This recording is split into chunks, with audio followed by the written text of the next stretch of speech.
We chose Coughlan Construction because they were recommended by friends.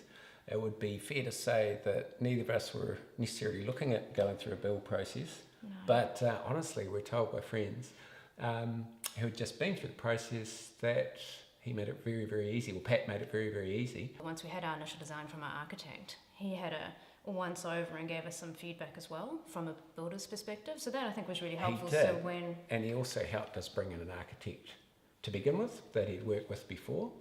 So he had some recommendations there because once again, we'd had no idea where to go to. And very professional, like you said.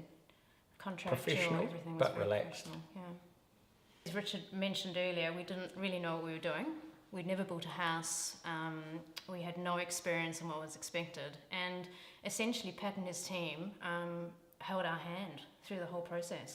Co-construct was fantastic. I think the thing it gave us complete visibility over everything that was happening. We knew exactly where we were in the process, from financials to where we were in the build to decisions we needed to make. That's right, and you get email alerts. So yeah, it was all very timely. If we had questions, we'd put them out there, you'd get a response, and vice versa. We chose to build with New Zealand Certified Builder because we want to have some backstop there and some guarantee.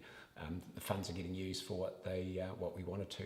Peace of mind, whatever you want to call it, it's no brainer to make sure you've got that cover.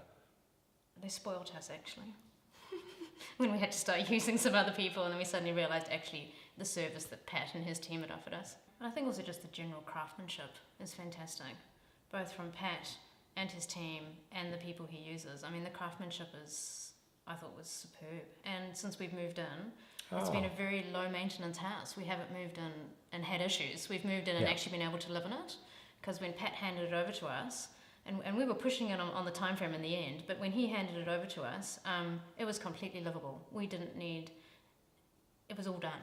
And I think that's another testament to the fact that they didn't want to hand it over to us, even though it was a relatively tight time frame, that they needed an extra week, but they still handed it over to us, and it was a home. We walked into a home.